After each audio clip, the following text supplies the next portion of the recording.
Assalamualaikum warahmatullahi wabarakatuh. Alhamdulillah, salatu wassalamu ala Rasulillah. Hari ini kita kembali pada mata kuliah ilmu penyakit dan kesehatan ternak, di mana hari ini kita akan membahas sebuah penyakit yang juga disebabkan oleh parasit ya yang disebut dengan eh, penyakit babesiosis. Nah, kalau kalian lihat gambar di depan ini adalah gambar seekor caplak ya, di mana caplak ini merupakan vektor ya dari sebuah protozoa parasit ya yang disebut dengan Babesia. Nah, kalau kalian lihat ya, bagian yang warna bulat-bulat ini itu adalah sel darah merah ya di mana nanti parasit Babesia ini dia akan masuk dan menyerang sel darah merah ya. Nanti kita akan lihat lebih lanjut. Baik. Oke, jadi penyakit babesiosis ini punya beberapa sinonim, ya ada piroplasmosis, ya ada Mexican fever, red water, splenic fever, ya bloody marine Texas fever, cattle tick fever, ya. Jadi ini adalah sinonim-sinonimnya seperti yang saya bilang. Biasa memang penyakit-penyakit itu dia diberi nama di tempat terjadinya wabah, ya. Jadi Meksiko, Texas dan lain-lain segala macam. Oke. Nah, ini merupakan penyakit yang disebabkan oleh parasit darah, ya. Darahnya itu adalah sel darah merah, sehingga akhirnya akan menyebabkan anemia karena kekurangan sel darah merah. Jadi dia merusak sel darah merah, sehingga tentunya tidak ada lagi sel darah merah ya yang untuk mengikat oksigen dan dia itu akan menyebabkan anemia. Penyakit ini sifatnya universal ya, jadi artinya dimanapun ternak itu berada, penyakit ini akan ada ya, ditemukan di mana apapun jenis ternaknya dan di negara manapun itu ya, universal. Kemudian dia menyerang binatang liar ya, dan ternak terutama sapi, khususnya pada daerah tropis dan subtropis. Nah, jadi Indonesia termasuk daerah tropis ya, maka penyakit babesiosis ini juga hadir ya, ada di dalam Indonesia. Penyakit ini bersifat zoonosis ya, karena kalau tidak hati-hati ya kita juga karena dia bersifat universal, jadi dia tidak hanya menyerang ternak saja dan itu nanti bisa menulari manusia juga. Mortalitas ya cukup tinggi ya 50% sampai 100%. Kemudian efek lainnya adalah pertumbuhan terhambat, penurunan berat badan, penurunan daya kerja dan tentunya penurunan reproduksi. Ya, ini sapi yang kurus ya karena anemia, tetapi sapi yang kurus dan anemia tidak langsung kita diagnosa bahwasanya dia terkena babesiosis ya, harus dilakukan uji-uji lebih lanjut untuk memvonis ya bahwasanya sapi ini terkena suatu penyakit ya. Karena kalau dia anemia dan kurus itu juga bisa nanti disebabkan oleh cacingan ya kan, makanya kita harus cek semua sampel sampel darah kita ambil, sampel feses juga kita ambil ya. Oke, nah eh, pertama sekali memang babesiosis ini ditemukan oleh Victor Babes ya, makanya dia diberi nama Babesia, nama protozoanya itu adalah Babesia karena ditemukan oleh Victor Babes ya tahun 1888. Kemudian ya disebabkan oleh babi CSP, kasus pertama pada manusia itu terjadi di Yugoslavia tahun 1957. Dan hingga kini telah ditemukan sekitar 100 spesies Babesia di dunia. Dan di Indonesia yang paling banyak ditemukan dan sangat merugikan itu adalah Babesia bigemina dan Babesia bovis. Ya. Dan kedua jenis Babesia ini itu ditularkan atau penyebarannya itu berasal dari vektor caplak ya atau Exodes sp yang tadi di awal cover sudah kita lihat. Ya, ini jenisnya ya. Kalau yang ini Babesia bovis ya, dia cenderung lebih besar ukurannya. Ya, ini yang ada di dalam ya. Kemudian ini Babesia bigemina. Nah, kalau kalian perhatikan ya, satu buah sel darah merah itu dia biasanya hanya bisa menampung atau muat dua Babesia. Ya, ada dua individu yang muat biasanya. Nah, kalau individu ini masing-masing individu ini nanti akan memperbanyak diri di dalam sel, maka sel tidak punya cukup ruang, maka nanti sel akan pecah. Nah, itulah yang menyebabkan anemia itu. Jadi dia memanfaatkan wadah sel darah merah itu untuk berkembang biak. Setelah banyak sel akan pecah, ya. Ya, ini ya. Jadi dia di dalam, ya, ini kalau ini adalah sel darah merah, ya. Nah, ini dia di dalam sel darah. Jadi dia itu adalah jadi Babesia ini, ya, ini bentuknya seperti ini. Babesia ini sebenarnya adalah protozoa, ya. Ya, protozoa dia bersel satu. Ya, kita nggak bisa bilang dia bakteri, ya, karena dia punya punya inti sel yang punya ada membran intinya, ya. Kalau bakteri kan dia tidak punya membran inti. Nah, dia kita katakan protozoa, artinya makhluk hidup bersel satu di mana intinya itu sudah memiliki membran inti, ya, sama seperti sel-sel darah makhluk hidup yang lainnya. Eukariot, ya, jadi dia eukariot. Kemudian ya ini seperti biasa makhluk bersel satu lainnya dia dilengkapi dengan ada mitokondria, ada mikronems, ya ini organel-organelnya yang ada dalam tubuhnya. Ya. Nah, ini cara penularannya, ya. Jadi memang ada beberapa siklus hidup, ya, yang dilalui oleh Babesia ini. Ya, yang pertama itu adalah kita mulai dari mana dulu ya? Dari sini ya. Nah, sporozoid. Nah, sporozoid, ya, ini adalah protozoanya, ya. Sporozoid ini adalah protozoanya. Kalau dia nanti masuk ke tubuh ternak atau tubuh manusia, ya, dia nanti akan masuk ke dalam sel-sel darah. Di dalam sel darah, ya, dia akan membelah diri, memperbanyak diri, ya, vegetatif, ya. Kemudian setelah itu dia akan keluar, pecah, ya, dia akan pecah. Kemudian apa namanya? Maka sel darah ini akan bisa rusak. Atau bisa jadi, ya, sel darah merah yang masih ada Babesia di dalamnya itu nanti akan masuk ke tubuh caplak. Ya, jadi apakah caplak ini nanti menggigit? Jadi kan menghisap darah. Nah, ketika dia nempel di tubuh ternak, kemudian nanti dia apa namanya menghisap darah, ya, maka Babesia ini dia akan masuk ke dalam tubuh caplak. Nah, di dalam tubuh caplak nanti dia akan melakukan pembelahan secara meiosis, ya, dan menghasilkan zigot. Ya. Kemudian zigot ini nanti dia akan menghasilkan kinet haploid yang motil yang berkembang biak dengan sporogoni, ya. Kemudian dan mengakses hemolimfa, menyerang dan melanjutkan replikasi mereka di beberapa organ pada caplak ini, ya. Kemudian dia nanti akan bermigrasi ke kelenjar ludah, ya. Submandibular gland kalau nggak salah, ya. Oke, kemudian di dalam sinilah nanti dia akan apa namanya eh, kalau dia menggigit, ya, ternak lain, ya. Jadi ini di dalam kelenjar ludahnya si caplak. Jadi kalau dia menggigit ternak lain maka dia akan masuk lagi, ya, ke dalam ternak lain, ya, melalui gigitan. Kemudian ada juga, ya, dari zigot ini dia nanti akan bermuara juga dulu ke ovariumnya si caplak. Nah, di ovariumnya caplak ini nanti dia akan memperbanyak diri, ya, memperbanyak diri. Nanti setelah banyak baru dia nanti akan migrasi ke kelenjar ludah. Jadi ada dua mekanisme. Yang pertama, zigotnya ini langsung masuk ke kelenjar ludah, ya. Jadi ketika dia menggigit langsung di situ dia berkembang biak. Ada juga yang dia di telurnya. Nah, di telur caplak. Kemudian nanti setelah telur ini menetas, ya, menjadi caplak-caplak yang baru. Nah, si caplak ini juga sudah apa namanya berisi zigot-zigot dari Babesia, ya. Oke.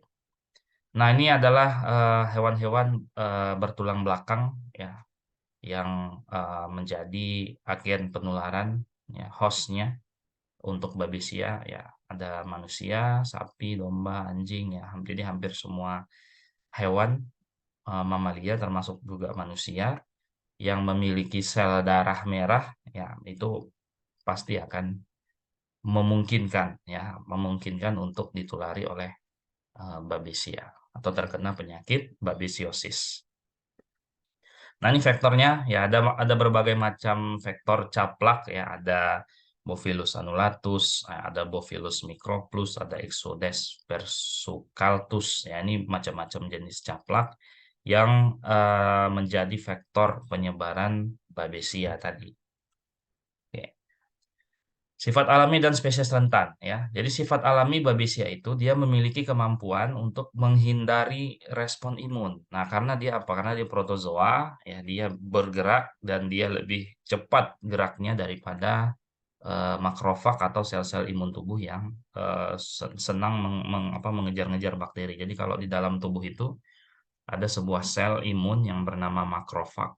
Makrofag ini dia aktif ya, artinya dia mobilitasnya itu sangat tinggi, dia patroli ya, bahkan dia bisa menembus pembuluh darah kita, keluar dari darah masuk ke jaringan. Jadi dia memang patroli di sekujur tubuh, itu dia patroli.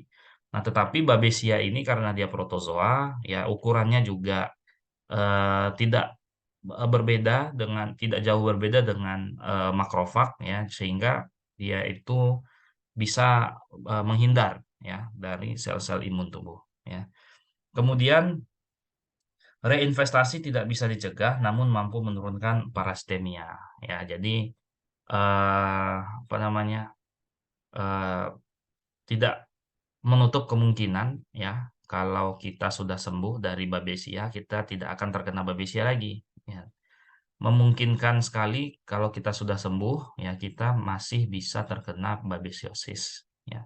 Tetapi parasitemia itu artinya keracunan darah akibat parasit itu mungkin lebih cepat ya ininya sembuhnya, karena sudah memang eh, komponen-komponen kimiawi yang dihasilkan oleh babesiosis itu juga sudah dikenali oleh sel-sel imun tubuh. Nah, ada spesies rentan, ya. Hampir seluruh vertebrata itu rentan terhadap babesia, ya, termasuk manusia. Tetapi beberapa penelitian mengatakan sapi dewasa yang berbangsa Bos taurus ini ternyata lebih rentan dibandingkan dengan Bos indicus. Artinya apa? Artinya sapi-sapi asal Eropa ya itu memang lebih rentan terkena babesiosis dibandingkan dengan sapi-sapi Bos indicus asal India. Kenapa? Tadi di awal kita katakan bahwasanya babesiosis ini sangat eh, populer atau sangat eh, banyak ditemukan di daerah-daerah yang tropis. Ya, kita tahu kalau sapi-sapi Bos taurus yaitu asal asal apa namanya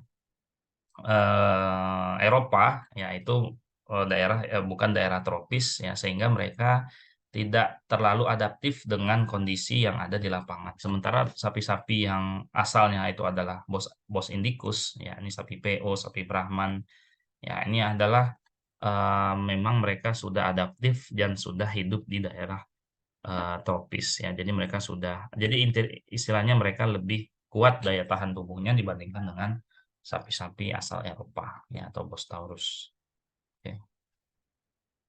Nah, ini distribusi penyakit ya. Ini saya update di tahun 2020, sekarang sudah 2023. Nah, ini coba kalian cari lagi ya bagaimana ininya perkembangan kasusnya. Ya, ditemukan pertama kali 1896 ya, ini pada kerbau di Jawa Tengah ya, dan itu terjadi bersamaan dengan wabah yang ada di Amerika ya, khususnya di Texas. Makanya tadi nama penyakitnya Texas fever gitu ya.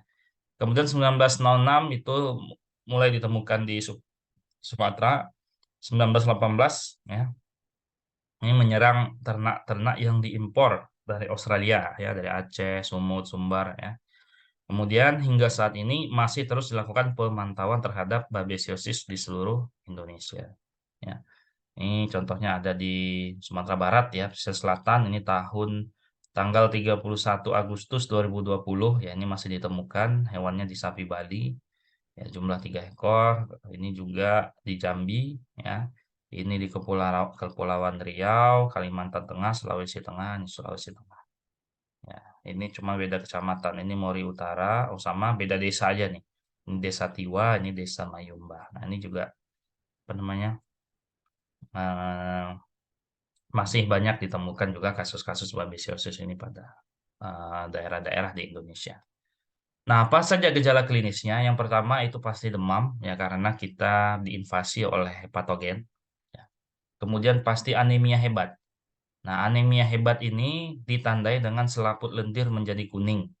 Ya karena eh, setiap selaput di dalam tubuh kita kenapa warnanya itu pink atau warnanya kemerah-merahan karena di situ ada pembuluh-pembuluh darah kapiler yang mengalirkan sel-sel darah. Sel-sel darah ini kan berwarna merah, ya jadi setiap selaput, ya selaput mata kita kan merah, kemudian bibir, kemudian selaput mukosa mulut, kenapa warnanya merah itu karena ada pembuluh-pembuluh kapiler yang mengalirkan sel darah merah yang banyak di situ, makanya dia jadi warnanya warna merah.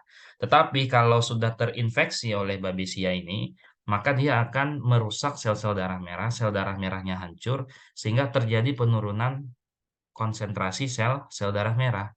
Ya, sehingga ini bisa kita lihat. Kita lihat dari selaput matanya. Matanya tuh jadi kuning, ya selaput matanya. Kemudian dari mulutnya juga. Nah, mulutnya tuh jadi kuning. Ya, atau dari vulvanya, ya, vulva vaginanya, ya kita lihat, kita buka kuning. Dan ini artinya hewan-hewan ini terserang anemia. Nah, cuman apa penyebab anemianya itu tentu kita akan identifikasi lebih lanjut, ya. Kemudian ada salah satu gejala spesifik bahwasanya ternak ini terserang babesiosis adalah hemoglobinuria, artinya urinnya berwarna merah, ya. Makanya disebut dengan red water, ya air merah, urinnya itu berwarna merah. Nah, kenapa bisa? Babesia tadi kan masuk ke dalam sel darah merah, ya kan?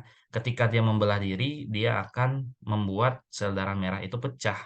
Nah, ketika sel darah merahnya pecah, maka serpihan-serpihan sel darah merah itu nanti akan larut. Larutnya itu nanti akan masuk ke ginjal, ya disaring di ginjal. Kemudian ini bisa lolos nih, apa namanya, pecahan-pecahannya itu, pecahan-pecahan sel darah merah itu, ya itu lolos nanti dari saringan ginjal masuk ke dalam urin. Maka urinnya nanti akan berwarna merah, gitu ya. Kalau dia masih dalam bentuk sel, itu nggak akan pernah bisa lolos di urin, ya kan? Tapi karena dia sudah pecah kecil-kecil, ya maka dia akan lolos tuh saringan di ginjal sehingga masuk dia ke dalam urin. Kalau dia masih sel, ya kalau dia masih sel, masih utuh, ya, atau nanti kalau nanti seandainya kita cek darah, sampel darahnya, dia misalnya kencingnya warnanya merah. Tetapi pas kita cek sampel darahnya, ternyata tidak ada babesiosis ini ditemukan, babesia ini ditemukan.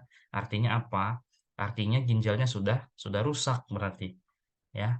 Dia tidak ada ditemukan babesia, tetapi kencingnya warnanya merah. Apa yang terjadi? Berarti ada masalah di ginjalnya. Ya, berarti filtrasi ginjalnya itu sudah rusak. Nah, ini apa? Ini ginjalnya masih sehat, ya masih bisa memfilter sel-sel darah, maka sel darah itu nggak akan bisa tersaring, gitu ya. Tapi ketika diinfeksi oleh babesia, maka sel-sel darahnya itu akan rusak, pecah jadi kecil-kecil. Nah, serpihan-serpihan sel darah itulah yang akan lolos saringan di urin sehingga menyebabkan urinnya tadi berwarna merah, ya. Selain itu rambut kusam. Rambut kusam ya tentu artinya apa? Sel darah merah kan merupakan sel yang membawa oksigen, membawa nutrisi. Nah, itu tidak berkurang nutrisi dan oksigennya sehingga rambutnya itu ditandai dengan rambut-rambut pada ternak itu dia akan kekurangan nutrisi, kekurangan oksigen sehingga akan tampak kusam. Ya, lesu ya pasti ya karena dia nutrisi yang harusnya dihantar ke seluruh tubuh itu tidak maksimal. Nafsu makan menurun, ya ruminansi berhenti, pernapasan sesak dan cepat, ya. Kadang ada juga memang beberapa ternak yang dia berputar-putar. Nah, konfusi ini kadang sampai kejang gitu ya. Kan kejang nih kenapa? Karena otot-ototnya kekurangan oksigen, ya. Bisa kejang dia. Oke, ada 3 kategori gejala klinis ya yang bisa kita lihat. Ya, yang pertama gejala klinis yang membutuhkan pengobatan untuk mencegah kematian. Berarti artinya ini adalah sudah parah ya. Namanya adalah susceptible. Ini artinya gejala klinis yang sudah parah.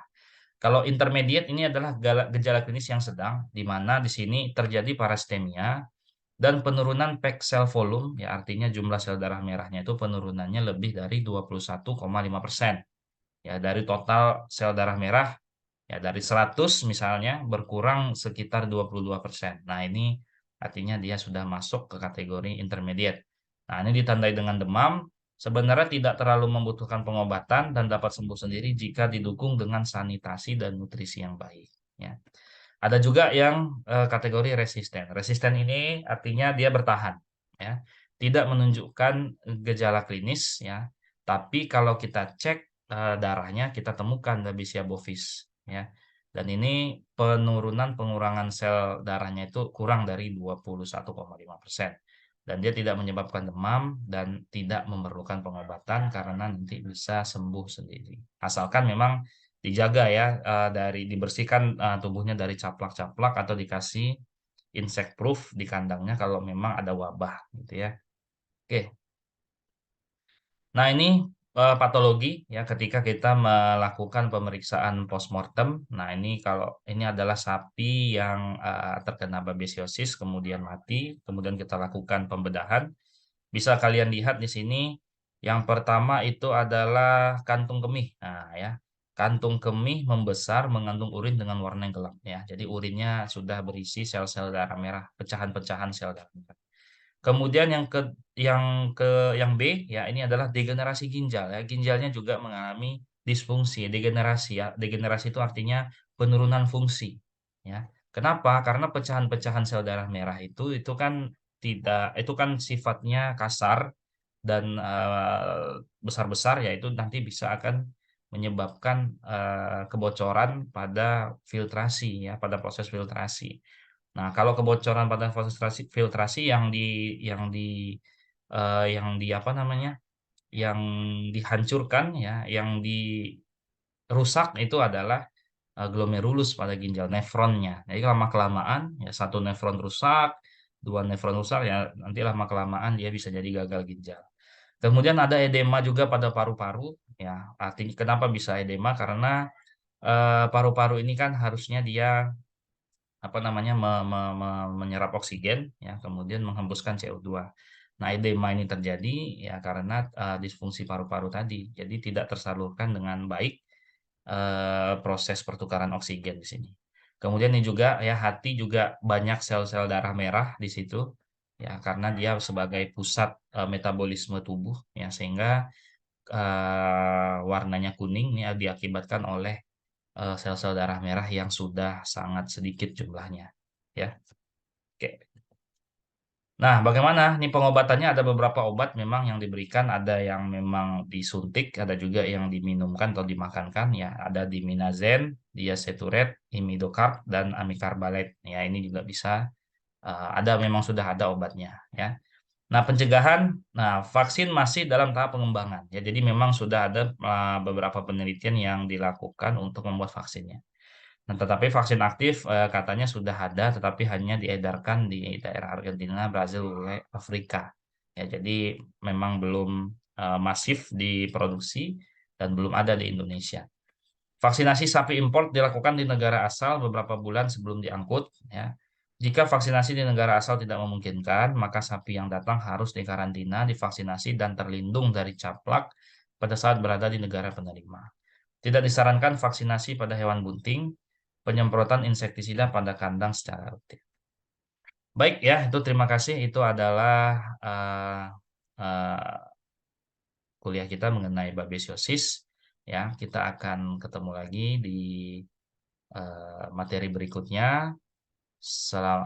Sampai jumpa dan assalamualaikum warahmatullahi wabarakatuh.